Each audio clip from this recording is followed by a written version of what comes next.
Well, it's time to take a look now at what's grabbing headlines around the world. The leading story in lots of papers this morning is that Russian convoy heading for Ukraine. Florence Villeneuve here with us as always in studio. Tell us, how's that reactions to that going down? Well, a lot of papers fear that this could be some sort of a trick, and you can read about that in Libération. They talk about this Trojan horse type disguised invasion of eastern Ukraine. And in its editorial, Libération, so the left-leaning paper here in France, says the international community is right to be suspicious of this convoy and suspicious of Vladimir Putin, the humanist, as they call him. After all, this scenario we're seeing is very familiar. It's quite similar to the annexation of Crimea, according to Libération. Le Monde, another French paper, also doubts Vladimir Putin's sincerity in all this, given what it calls Russia's double speak from the get-go in the Ukrainian crisis. Le Monde is worried that things could really get out of hand. There could be an escalation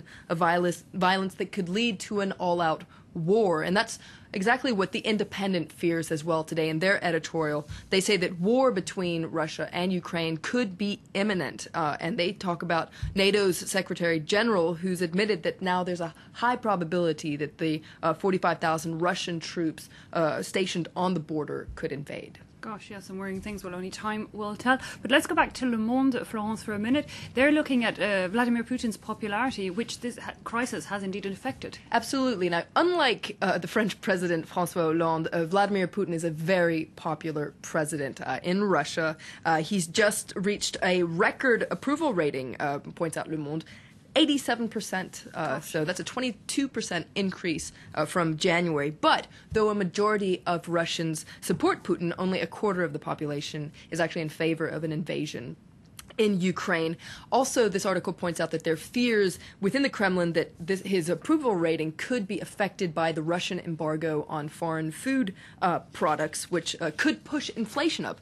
Why? Because this could actually affect poorer Russians who make up a large part of his electorate. Yeah, one does wonder how these surveys come about with these approval ratings. But moving on, one of the other leading topics, it's our main story here this morning, is Iraq. How are the papers covering that? That's right. Well, the Wall Street Journal is focusing on the political situation, and on their front page you can read that Iran backs this candidate to lead Iraq.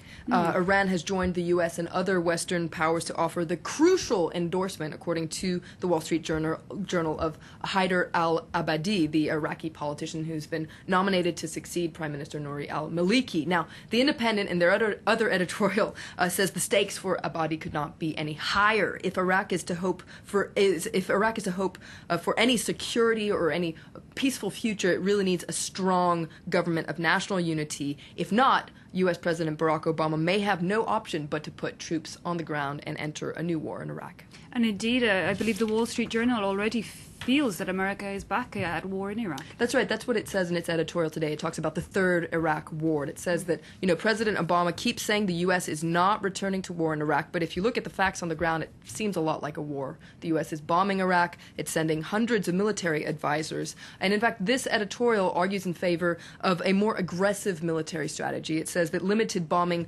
won't defeat Islamist militants. Now, a cartoon in The Independent likens the whole situation to the escalation of the U.S. involvement in Vietnam. And you can see here Obama saying, "Good morning, Vietnam," actually, "Good morning, Iraq." Gosh, and good morning, Vietnam, of course. Florence, we were talking about it yesterday. It was that famous movie by Robin Williams, who sadly passed away yesterday. And this morning, more news of another Hollywood legend, Laurent Bacall, has died. How are papers reacting to her? There's a big outpour of emotion in the press today, still about Robin Williams, also about Laurent Bacall. You can see here, this is the obituary in the New York Times. Lots of beautiful photos of her. Lots of people have been taking to social media as well to mourn these actors. Some have been offending people, though, with their tweets and postings, and you can read about it here in Slate, which offers 10 rules of Twitter grieving to avoid upsetting people. First and foremost, making sure the person you're tweeting about is actually dead. Yeah, one would hope that you would do that first. Gosh, now I'm wondering how many times has that happened. So finally, a word of rugby, Florence, and I hope you're going to mention the Irish women's team. That's right, they're playing today, as is the French team. It's the semi-finals in the Women's World Cup, which is being hosted here in France. As you can imagine, the French media is focusing on the French team. They've been receiving a wave of unexpected support. A lot of people tuning in to watch. Why is that? Well, people love their style of playing. They are spontaneous, daring, they take a lot of risks, unlike the men's team, according to Le Figaro. Lacroix points out, though, that this French team is an amateur team. They're not professionals, and so they have to juggle day jobs as long as their sporting hobby. You can see here the double lives of the French team. They have a wide range of jobs. Very interesting, so allez les bleus. Yeah, and women. We can so multitask. Florence Bruno, thank you indeed for that look at the international papers. Well, staying on to sports, we're going to look now at what's making headlines around in the sporting world this Wednesday. Real Madrid began their quest for 6 trophies this season with a 2-0 win over Sevilla in the UEFA Super Cup. The European champions took the lead in the first half, with Gareth Bale crossing for Cristiano Ronaldo to score, following a pass from James Rodriguez. Ronaldo added a second soon after the break in Cardiff.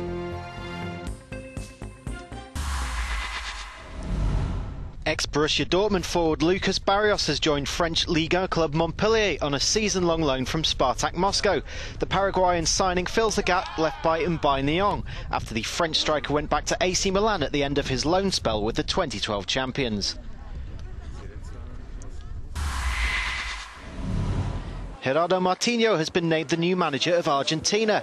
Former head coach Alejandro Sabella retired after the World Cup in Brazil, having taken Argentina to the final for the first time in 24 years. Martino left Barcelona in May after the club failed to win a major trophy for the first time since 2008. World number 1 Novak Djokovic reached the second round of the Cincinnati Masters by beating Gilles Simon, but there was a reality check for France's Jo-Wilfried Tsonga. He lost 6-1, 6-4 to Mikhail Yuzhny in the first round, 2 days after winning the Toronto Masters title against Roger Federer. To cycling now, and Czech champion Zdeněk Štýbar won the second stage of the Eneco Tour in the Netherlands. 3 riders made the breakaway, Katusha's Pavel Brut helping them into an early 5-minute 15-second lead. But as conditions worsened, the peloton became stretched. Canadian Antoine Duchesne, one of those to fall. Brut was caught with 4.5k to go, but a crash split the peloton, and Štýbar took advantage to steal the win and the leader's jersey.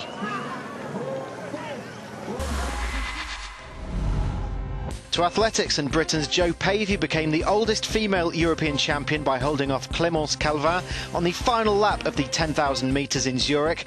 Laila Hamatu finished strongly to take bronze, making it a 2-3 for France. This is Pavey's first major gold medal at the age of 40. Germany's David Stahl defended his European shot put title in the first round of Tuesday's competition, 21 metres 41 for the double world champion. Spaniard Borja Vivas claimed his first major medal at the age of 30 with silver. Double Olympic champion Tomasz Majewski of Poland took bronze. Pascal Martinot-Lagarde of France is hoping family ties can help him to victory in the men's 110-metre hurdles. The former world junior champion took silver over 60 metres at the indoors in Poland this year, but he's now left coach Patricia Girard to join the team of his brother Thomas Martinot-Lagarde, 7th in the world at Moscow last year. Well, this idea to warm up with my brother came last year during the World Championships in Moscow. I was hurting and I watched his warm-up to see what I was doing wrong.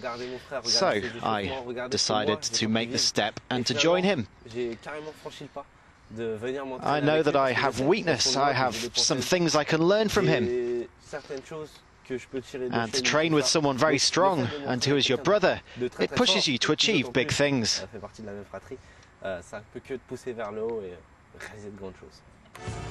Pascal has run below 13 seconds for the first time this year, beating the national record in Monaco with 12.95, the second quickest ever by a European. It's strange, but I wanted to run under 13 seconds more than to beat the national record. It's more symbolic when you see the screen and see 12 seconds something come up, and I wanted to live that one time in my life.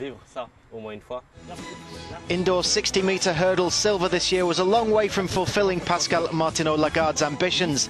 He wants to be 110-metre European champion in Zurich. I have pressure because I've already been in this position in the winter. I arrived at the indoors with the best time and I left with the silver medal. When you come in as the best, you change your approach. You are less serious. I have to make sure I don't make the same mistake. I come to Zurich to win the gold. I'll be disappointed with any other colour. Wednesday's heat should be a formality for the 22-year-old and his brother Thomas, but they'll keep a close eye on the performance of Russia's defending champion Sergei Shubenkov. The final on Thursday will see if the high-achieving Martinot-Lagarde family can take the next big step up. Well, that's it for the sports news, and it brings us to the end of this edition, but we'll be back with more updates in just a few minutes. Do take care.